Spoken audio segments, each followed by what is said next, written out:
Welcome to Let's Be Well Together podcast. We're your wellness check-in team. Join us each week or when you can. We enjoy exploring wellness concepts and reminding you to make time for wellness. This is episode 90. Welcome to another week of Let's Be Well Together podcast. My name is Isabelle Sinclair and I'm joined today by John Webster. How are you today, John? I'm doing really well. Surprisingly well. It's really great weather right now, and I've been walking to work a lot, in addition to biking to work, and just trying to find other ways other than driving. And I'm up early, and it takes about 50 minutes for me to walk in, and it's really interesting where my mind goes and how I get to work just ready to rock. I love that. Yeah, I feel like that's a great way to start off your day outside, and you're getting exercise, so you're working on your ring of wellness. Like you've already got one facet of wellness down pat. And I'm not sure. Yeah, I'm not sure when this will air, but when we're recording it, it's in August, and it's been a fairly temperate August in here in the sense that it hasn't been overly hot. So this morning in particular, I had a really nice walk. Wasn't too hot. That's great. I'm so glad to hear that. So when we were chatting about things that we can talk about on what's on your mind, one of them you were talking about, I liked. It's about being organized and how you find that helps at university. So tell me a little bit about that, and then I can jump in because I'm one of those people too.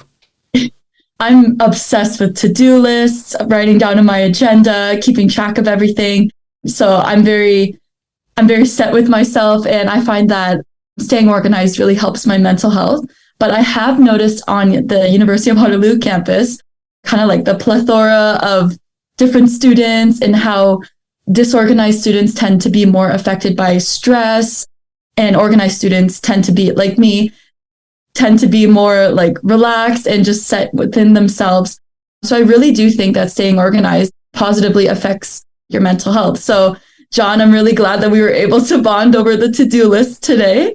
Yeah, I am such a to-do list person. So by the way, did you have in your to-do list either for this week or this month getting the word plethora in a discussion? No, but that was just like I'm glad I used it. Pretty awesome. Talking My university English students. literatureness came out there. I've used that word occasionally.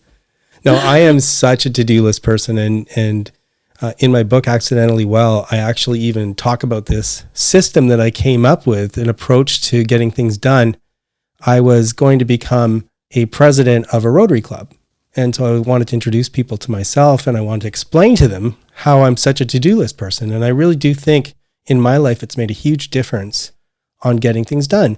And so, you need an acronym. So I started working on one, and I came up with Dress for Success. So I'm just going to run through it. And in an earlier segment, you talked about smart to-do lists. And that's why I'm raising this, because it's built in. So my approach is Dress for Success. The D is determine my objective. What do I want to achieve?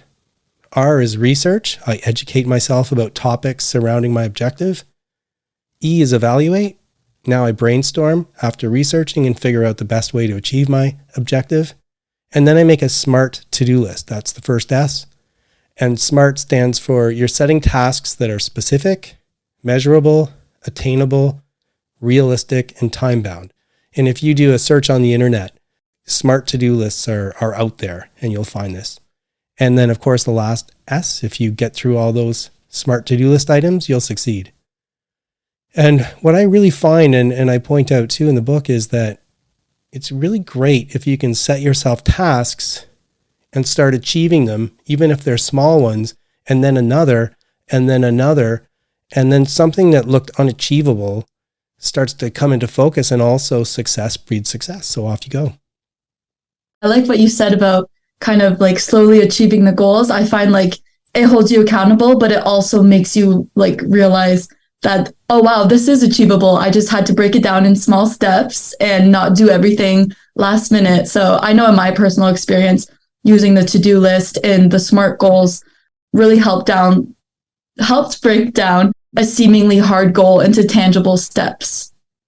And I can tell you, it's not just university. There's people in all kinds of professions, jobs, trades that like to use to-do lists. And to me, everyone has their own way. So Sheila, my wife, she doesn't like writing things down in that regard, but I think she keeps a mental to-do list. So I think she does a variation of it. But honestly, I don't think I could achieve my objectives without being organized. And therefore, I truly believe for me, it's a really important part of my wellness. I completely agree with you. I find that my to-do lists keep me accountable for myself. They make me realize what I need to do in order to feel good at the end of the day. And just like the act of crossing out a task on your to-do list, I don't know if you feel the same way, but it makes me feel so positive and happy that I'm one step closer to achieving everything I set forth for myself that day. I know, it's crazy. So what I do when I start work, first of all, I have an Excel spreadsheet that I keep a list of my ongoing tasks. And if you're a litigation lawyer, there's a lot of stuff on that list every single day. So then you have to prioritize which ones you're going to try and accomplish that day. And then sometimes I just work off the Excel sheet, but sometimes I write on another piece of paper or a big sticky what I want to accomplish that day. And I use a nice thick black magic marker. Every time I finish one, I cross it out. And I'm so pathetic, Isabelle, that sometimes like something will happen and I was going to put it on the to-do list and I didn't, but I did the job and I write it down and cross it out, even though I just did it. I love that. I've also done that as well. So you're not alone in that regard, but I mean, you did it, right? And you meant to put it on. So technically it counts and you should be allowed to cross it out. Yeah, because it feels so good, like you were saying. Joking aside, I actually think this is a serious point. When you actually think about approaching to wellness, so my approach is try and identify the categories of wellness that are important to you, and I have my 8. And then I actually started trying to find bullet lists of the activities that foster wellness in that area. And because I'm thinking to myself, if I'm this kind of organized person and I'm a to-do list type person, how will I be able to figure out what's wrong with me? How can I figure out why I'm not feeling good, or why, say, my financial health isn't good or my physical wellness isn't good if I can't, see what the to-do list items are that I'm missing, right? So to me, this is more than just getting things done at work or getting things done at school. I just see it as a really important aspect of my wellness, that I take time to figure out what to-do lists I should make to become more well, and what I'm missing and what I need to do. For sure. Yeah, I agree. When I do, I curate my to-do list based on how I'm feeling that day. So if it's a bad mental health day, I'll always make sure that I have self-care written down, something to make me feel better. So I know they say that journaling is like the best way to introspect, but I truly do think that writing down your to-do list enables you to introspect within yourself and realize kind of like what your needs are that specific day. And they can vary. So it's a good mental health wellness check-in, I would say. It's interesting. I don't all I write down on my work to-do list are actual work tasks.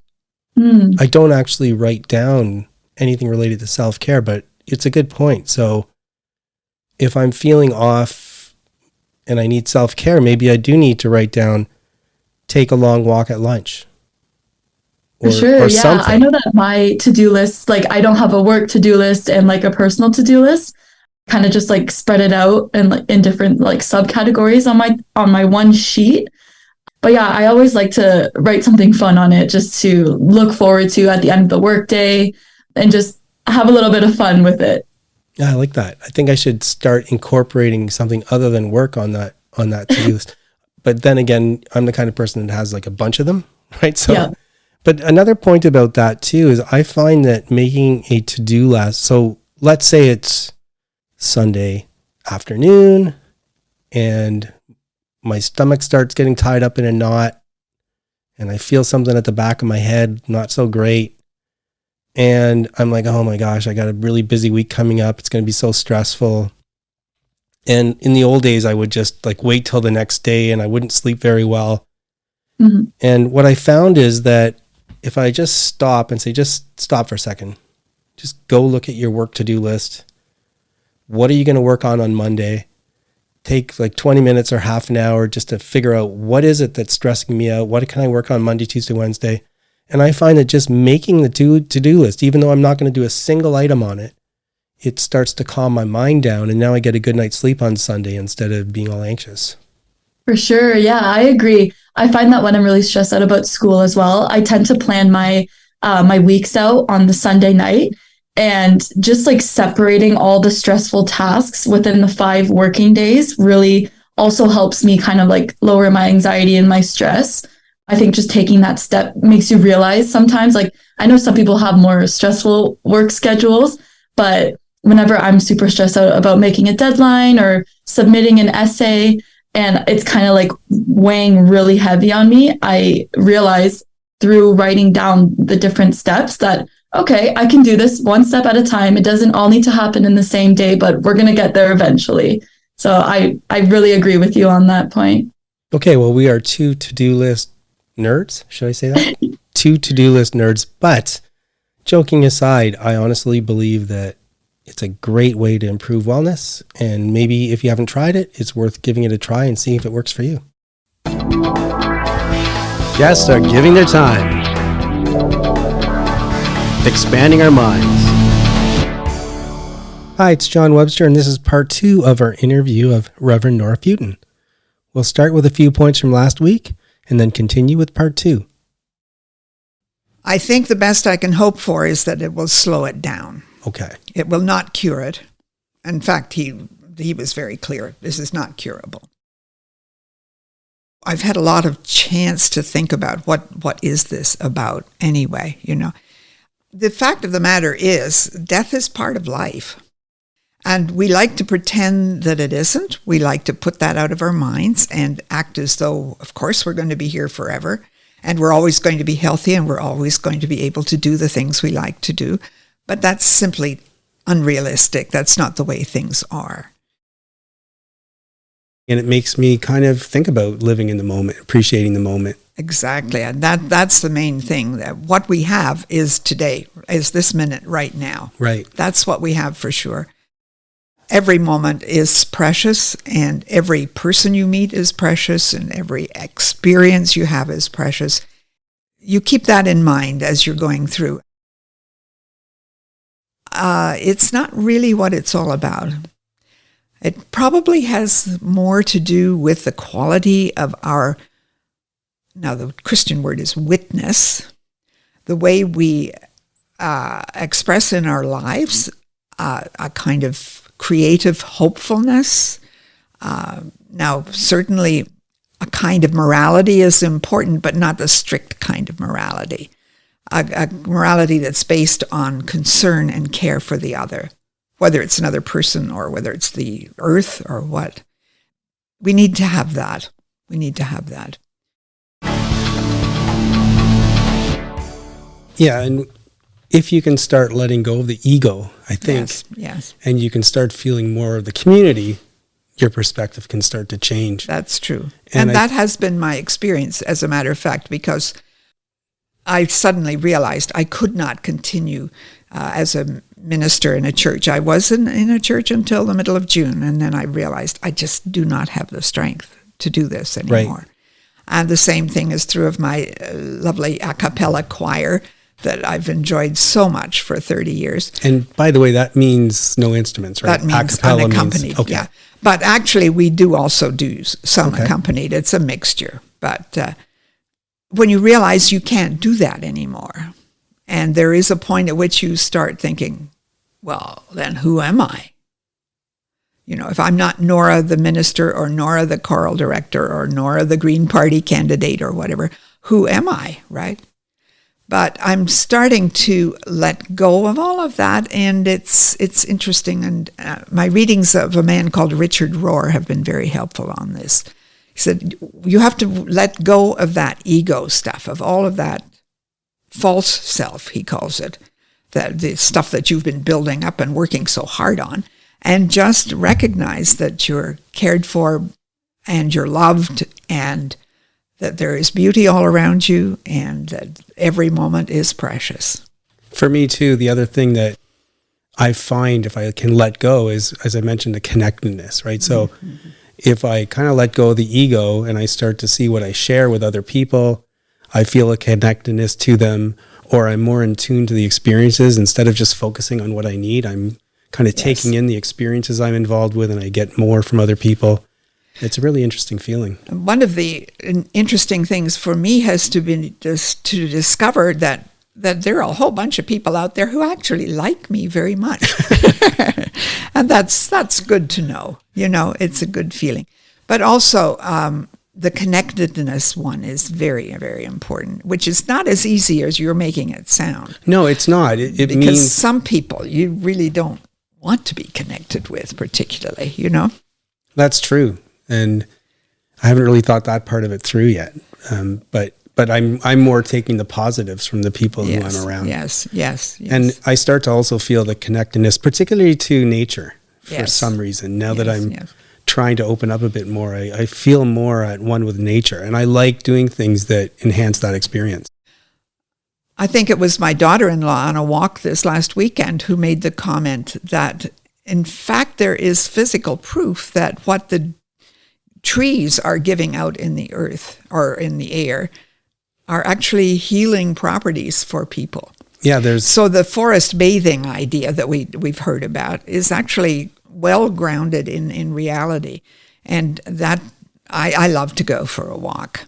And we've mentioned a few times on our show that there was a study I read about. So cortisol is a chemical that, among other things, increases stress, and walking in a forest washes that reduces away. it. Yes, it does. What about things like legacy? Do you think about that? Like what you'll leave behind, or are you concerned about that? Part of the legacy thing is what do you do with all this stuff, but that's not what you're referring to. I don't worry about that. Okay. It is what it is. I can't go back and relive my life. I have a really good friend who says to me, Noura, I can't believe that they let you be a United Church minister. So, there's a lot of stuff out there.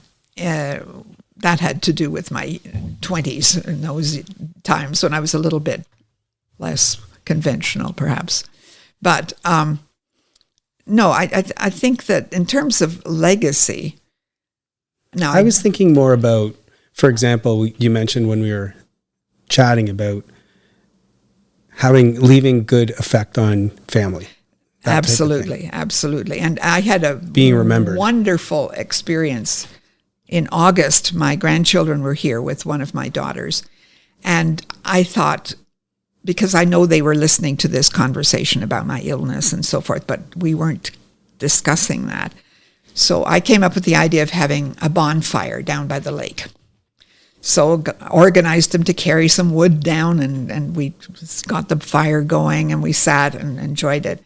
And then I was able to talk about the circle of life, if you want to use that phrase, and the fact that, everybody's life comes to an end sometime, but we celebrate everything that was good about that person's life. And so I was very happy to be able to talk to the kids who are 13 and 10 about that. And I hope they will remember what I said when I get to the point of not being here anymore. I know for me, when my father passed away, we had notice.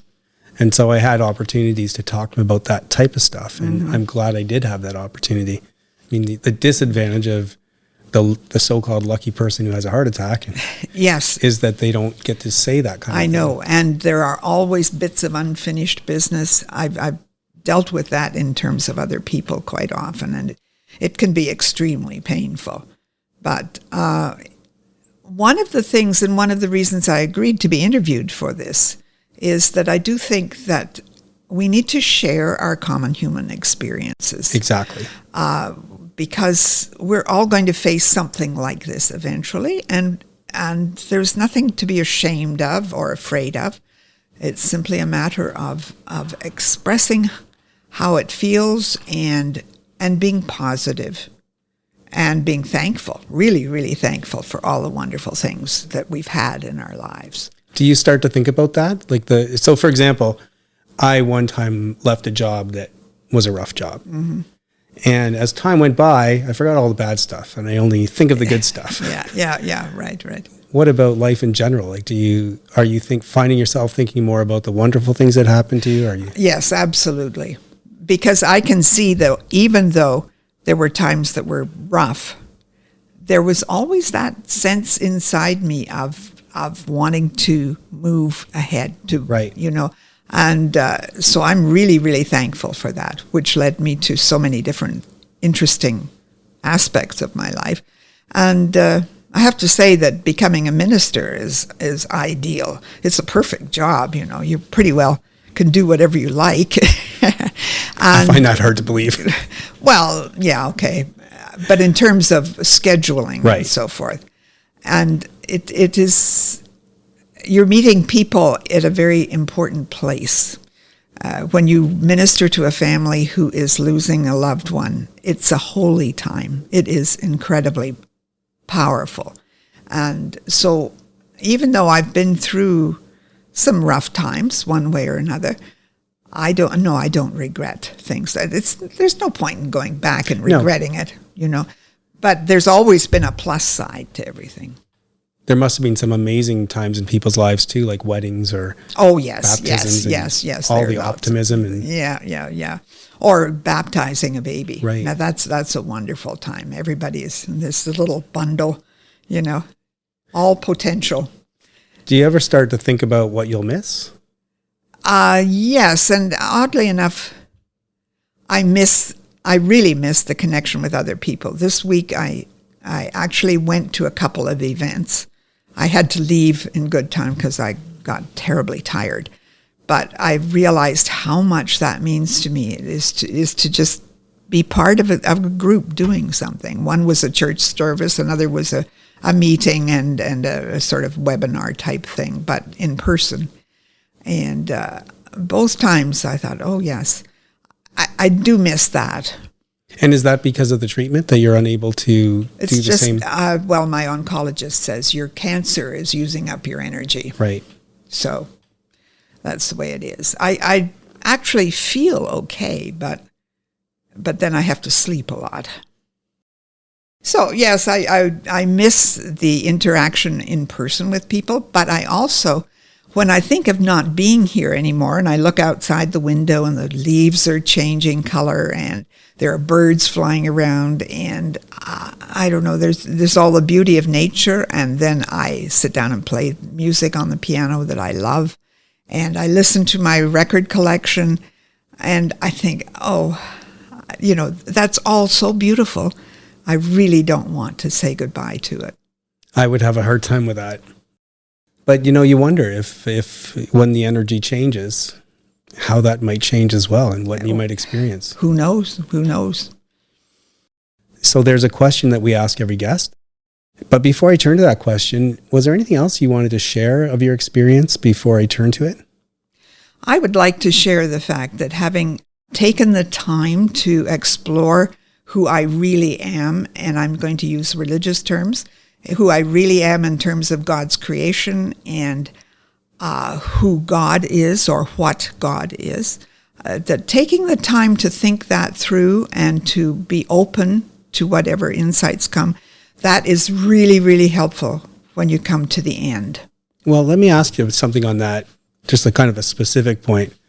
I've been, for whatever reason lately, I've been thinking about the concept of the Holy Spirit. Mm-hmm. I've never really been able to figure out what that concept means. But I do also have this concept of kind of the cosmic force and this everlasting energy. What would you say to someone like me who's saying, what the heck, what is the Holy Spirit, and is there a connection? Oh, I think that actually it's the same thing. Okay. The Holy Spirit, in my reading of it, is that spirit which runs through everything, which causes the seed to grow, which causes the individual person to want to explore who they should be, which causes husband and wife to fall in love with each other and have a baby, you know. All of that is the work of the Holy Spirit. Now, it's kind of interesting. I, for a long time, fought the idea of a Trinity. Right. Father, Son, and Holy Spirit. That, you know, why do we need three and all that sort of thing? Now I'm starting to realize that one of the good things about thinking in those terms is that you can call God they. Right. So non-gendered, but also have many different facets of God. But the Holy Spirit is what is active in our world today and in our lives today, and also in the ongoing evolution of the universe and the cosmos. It's everywhere. And one thing I forgot to ask, has there been a time where it's scared you, what you're facing? What I'm afraid of is pain. Right. I'm not afraid of being dead, though. No. That's very interesting. We're at the end of the interview, and thank you so much for sharing your experiences. Mm-hmm.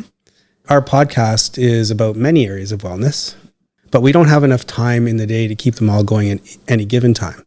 And I appreciate that asking this question in your context is a little different, but the question we ask every guest is, are you currently neglecting an area of wellness in your life? And if so, can you think of even one thing that you can do to foster wellness in that area?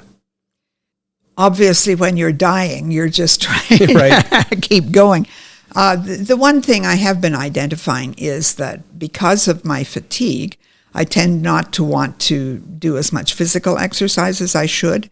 And every time I go out for a long walk or go out and weed in the garden, I feel so much better. And I think, why don't I do this all the time, So that's a bit of a battle, because you waken in the morning and you just feel as though you're nailed to the bed and you don't want to get up. But in actual fact, to keep everything running, you have to be physically active. And I prefer to be out of doors if I can, if it's not raining or cold or something. Well, we're doing this interview at your house. Yes. And as I look out the window, I can see why you'd want to be outdoors. It's beautiful here. So Yes, I guess if you can find some time to go for walks or do some gardening or whatever it is, you'll also, in addition to the physical exercise, you'll get to be with nature, and that probably helps. Absolutely. Yes. Well, thank you very much, Noura. Thank you.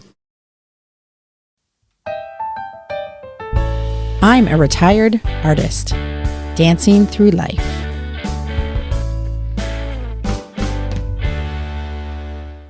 Okay, so here's a light one for you. As many of you know, I owned a dance studio for many years, taught dance for 30 years. And for the recital, which is the presentation that you do at the very end of the year, I always like to do a theme. So usually it was a Disney theme, but this particular year it was Wizard of Oz, which is one of my favorite shows. I love the Wizard of Oz. And there's a lot of things that you can do. You can make the storm a dance and make the house and the witch, and there's just a lot, Munchkin. There's so many things that you can do for dance in the Wizard of Oz, and the music is great. So this is our theme. And with that, I always had lead roles. So I obviously had a Dorothy. And I decided to make my 3-year-olds, those are my youngest dancers. So my 3-year-olds are getting on stage and they're doing the farm animals. So this particular situation, they are pigs. So I have a fence and I have a barn kind of house as a prop. And the fence is very closed off. So we put the pigs in the fence before the show starts. The curtains close, the show starts, and Dorothy comes on and Auntie Em, and they're like, hey, you need to work harder, yada, yada. And Dorothy gets upset and she's like, fine, I'll do my chores. And she does her solo. After her solo, she is supposed to walk on the fence and she falls into the fence and up she pops and up pops all the pigs. So it's like, surprise, we've got these little 3-year-olds and they're so cute and there they are. So this is how it's supposed to go. And there's multiple shows. So 3 shows. I had 3 different Dorothys. And this particular Dorothy is on stage and doesn't one of my pigs escape. Now, I don't know how she did it. And please remember, there's no one on stage. We put these pigs on stage before we open the curtains. We are off stage seeing what's going on. But we can't really run on stage unless there's serious danger. And right now she's just popped up. She just escaped and Dorothy's dancing. Dorothy has no idea what's going on, but I think she thinks something's going on because, the audience is reacting and smiling and laughing, and Dorothy's doing a pretty serious dance. So she doesn't quite understand what's going on, but she's finishing her dance. She's like a 15 to 17-year-old girl trying her hardest. This is her solo. So this is a big deal. And the pig starts walking or running around the stage, getting closer to Dorothy. I'm afraid she's going to get kicked because Dorothy doesn't know she's there. We're afraid she might fall off the stage. I don't know what's going to happen. So we're prepping ourselves to maybe run on stage, but we don't want to. We don't want to ruin her solo. We don't want to ruin the show. So we're hoping that something will happen. But the other pigs start popping up and they're like, hey, what's going on? She's not supposed to be there. She's supposed to be over here. And they're having this little conversation.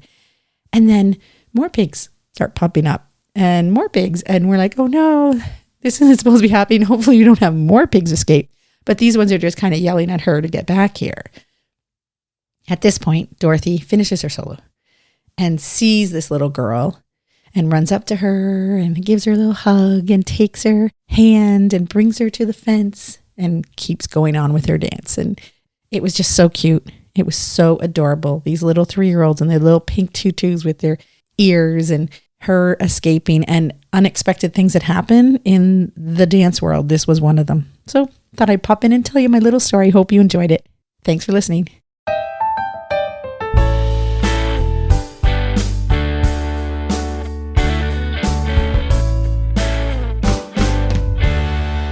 We don't have any ads yet, and that's on purpose. We're sharing stories and experiences to give back, to inspire, and get people talking about wellness. 2 quick points. My personality is to present things in a progression. Once I cover a point, I often don't go back to it. If you want to see the whole picture about wellness I'm trying to paint, listen to all our episodes from the start. Second, it's costly to put out a podcast. You can help me defray that cost by buying my book, Accidentally Well by John Webster. It's available on Amazon, Indigo, or anywhere you buy books online. Please consider buying a copy. Move that body like we're meant to do. So I finally got smart, and as I said before, I started asking interview guests if they like to move their body in any certain way. And I did that with Noura Saad, and she says she loves to take long hikes in nature. What a perfect topic for Move That Body. Hi, Noura. Hey, John. So give me some examples of where you like to go hiking. Well, I don't want to give it all away because then I don't want, I True. don't want to give my secrets. No. Well, why don't you just tell if it's in a forest or around a river or something like that? Oh, it's a bit of both. I love going to conservation areas, whether locally or, half an hour drive out. And we have some really beautiful conservation areas in our region. Yeah, a mixture of forests. If maybe there's a pond or a lake or a river in there, it doesn't hurt. But yeah, it's great to get out and get some sunlight and do some grounding. I used to live close to Kelso. That's also really close to Rattlesnake Point, Crawford Lake, a whole bunch of other places. So we had some great hiking. But I love living in Waterloo Region too. It's such an amazing place. And how long have you been doing hiking? I would say since I've moved here to KW about 10 years ago, we have beautiful conservation areas locally in St. Jacobs, in Guelph, in St. Mary's, close to Stratford. We're definitely spoiled with our hiking trails in the region. And what do you like about it? Just the isolation, if I can be honest, working all day in a closed area and in front of screens and blue lights. It's good to be able to get out and get some fresh air and get the natural sunlight, all that vitamin D that we need here, especially in this side of the world when our winters are long. But yeah, I just love the quiet. I love the wildlife, Does that mean you're often by yourself or do you go with other people? No, I'm often by myself and maybe with a podcast in my ear. Right. Yeah. You got to be careful. I remember one time I was hiking with my wife and she twisted her ankle. When she was with me, she just stepped on a branch the wrong way. And fortunately, she was with people. So I guess you have to have your phone with you too, just in case of emergencies. Absolutely. What time of day would you normally do it, or is it a mix? It's a mix. I would say, I'm a morning person, so I have no problem getting up early and going early in the morning or in the afternoon. Obviously, there's charm in any time of the day, especially come the fall time, the changing of the leaves. We're definitely blessed to be able to experience that in Canada. Fall is my favorite time. I do a lot of running outside, but I also like going for hikes in the forest. And for sure, fall is my favorite time by far because spring is kind of muddy and windy. Fall, it's dry and cool. Summer is a little too hot for me. Don't like the heat. And what about winter though? Do you go hiking in winter? I love the winter time for hiking because I find that the snow, it makes the area heavy, so it's like it becomes like a sound barrier, so it just becomes extra peaceful. Yeah, I am that girl. I love the snow. I love the winter. I think it's beautiful. I love it too, and frankly, I love all the seasons in the sense that you can go through the same forest and get a different feel each time. But there is something about walking in winter and the whiteness of the snow. Like there's this purity on one hand, there's a quietness on the other. The sun's reflecting, it's bright. It's pretty amazing. And so Absolutely. you're not sitting at your desk. You've been doing that all week. Now you're out for a walk. How do you feel? Oh, rejuvenated. I know that, might be out there, but honestly, it really, really fills up my cup because, working in the sector that I work in and experiencing vicarious trauma over and over, sometimes just being out in a hike and just getting that fresh air, and it's just so fills up my cup. Just you saying that, it reminds me, there's a certain time, especially in fall or in winter, if I'm in that setting, not when I'm at work or inside a building or anything, but if I'm in that setting, it's almost like I can taste the air. There's kind of like a sweetness to the air. You can taste it as it goes into your lungs, and it's such an amazing feeling. Absolutely. It's very crisp. Yep. You feel your lungs filling up with good fresh air. Another point that's come up lots of times in the podcast is that I read a study a while back that said that if you go for a walk in the forest, it actually lowers your cortisol, which is a chemical that builds up among other times when you're stressed out. So another huge benefit for walking in nature. Absolutely. I 100% agree. I think just even seeing the greenery, seeing, the blue waters or whatever, our surrounding is hugely, hugely beneficial to our physiological well-being for sure. Well, it's an amazing way to move that body. I am unfortunately feeling down now because having explained that, I wish I was out there right now, and I know I can't do that tonight, so I'll have to find some time soon. Thanks a lot, Noura. Thank you, John. There's a thought. Popped up while running. I changed up my running routine during COVID and even training for my last marathon. I tended to get in the habit of just doing long, kind of slowish runs. Never really pushed myself, never doing much high intensity interval training. But a couple of months ago, I decided I had to put more of it into my running. And I tend to run at least 3 times a week. There's some weekday runs that aren't quite as long, and then I try and do a longer run on the weekend. And I decided to try and do some interval training during the week. Here's the groove I've gotten into because I like marathon talk so much. Martin Yelling always talks about the 6 by 3 minute. So you warm up and then run as hard as you can uncomfortably for 3 minutes, relax for 3 minutes, and then repeat. And you do that 6 times. There's a place close to my house where I can kind of replicate that to a degree because there's a circle in the middle. And if I run that, it's about kind of the equivalent of 3 minutes. So I started doing it once a week and then twice a week. So Monday and Wednesday right now. And it makes me feel amazing. And the pop-up today is just this. I woke up, it's pouring rain out. I had a couple things I had to get done. Didn't look like I would have a window to do the run that I wanted to do, which would have been warm up 6 times 3, warm down. And my first thought was, do it another day. Don't have to do it today. Of course, I mentioned that to Sheila and she was, come on, get out there, do something. And so I thought, yeah, she's right. Maybe I won't do the full thing, but I can do 4 times 3 minutes and maybe a bit more and still fit in what I had to do in this little window. And the reason I'm doing this pop-up is because I just got back and I feel amazing. Even though it was rainy and it was cold, windy, the pushing myself part of the interval training, I don't know, it just wakes up my body or something. And now I know for the rest of the day, I'm going to feel fantastic. So maybe this is more move that body, but it was the pop-up I was thinking when I was doing my last interval and just finishing it and feeling so good. I thought to myself, I'm so glad I got out here today. It would have been so easy just to stay inside. It's me. Am I? Yeah. Just let me say, flip side of the coin. Hello, everyone. It's Elise and Stephen Seifert here for another edition of Flipside. Hey, Stephen. Hey, Elise. How's it going? It's going great. I actually found a social media post that I was hoping to talk with you about today. All right. Why don't you tell us about it? Sure. So this is a post by Strength Visuals on Instagram.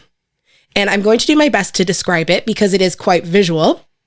So in the picture, there are 2 different circles. One circle is very small, and the other circle is quite large. Yeah, that's exactly right. Yeah, so we've got a small circle, large circle, but there's something inside of both of those circles. And what's that? Exactly. So inside of the small circle are about 15 dots. And it says, the more we learn. And the larger circle has less dots, and it says, the more we realize how little we know. So how do you feel about that, Elise? It's actually a concept that I have thought a lot about. I think about myself in, let's say, high school. And when I was in high school, I had been living in kind of the same circle my whole life. So this is the small circle. And I thought I knew everything there was to know. And that's because I was just living inside of this small circle.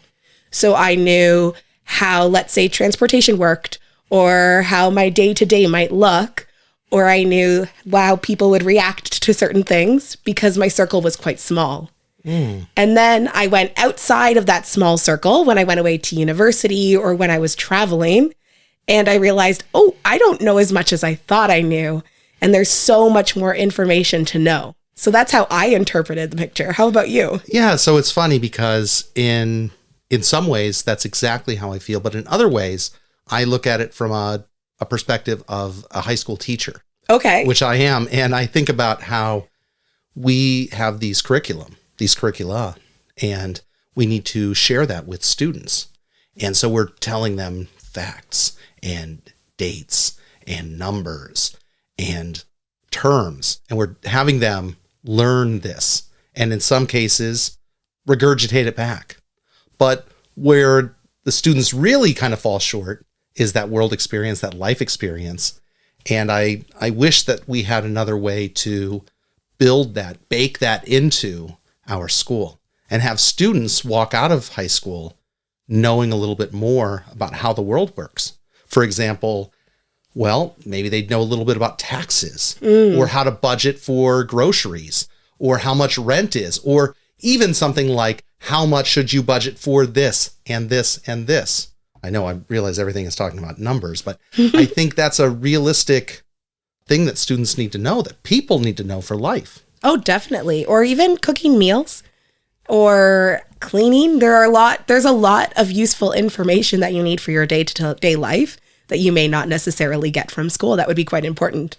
Absolutely. So that's kind of where I see that. And to echo off of what you said, when I finished high school, 18 was so great because that was the year that I knew absolutely everything that there is to know. And it wasn't until later that you think back and go, oh man, I'd love to go back to 18 because that was when I knew everything. That's right. And it seems that the older I get, the more I realize I don't know everything, and that's okay. Please remember that we're not providing advice. We hope to inspire you to work towards balance, and we urge you to consult with qualified people if you need advice. The people on the show are speaking in their personal capacities. Their views expressed are their own, and don't represent the views or opinions of their outside contacts, their employers, or anyone else. We try to get things right, but we can't guarantee everything we say is correct, or that the things we talk about will work for you. Let's be well together, and let's be sure to do that in a safe way. Happy birthday to you. Hi, everyone. It's sign-off time. It's Sheila here with John and Elise. Happy birthday, Elise. Happy birthday. Thank you. It's been a very busy week for me and John, I think, too. We were moving both our sons into their house. So I had to clean the house and prep the house and move everything. And so besides working, that's pretty much what I did. And I've also been teaching a little dance. So that was really fun. I haven't done that in a while. So hopefully my knee will be okay because I'm still healing. It is getting better, but I do have to take it slow. What about you, Elise? What's going on with you? Well, I actually had a really relaxing week because I had the pleasure of visiting the Scandinave Spa in Collingwood. Nice. For your birthday? For my birthday. It was a great birthday gift. And then I also got to spend the weekend at your condo in Collingwood, which was amazing. We really enjoyed it, my husband and I. Nice.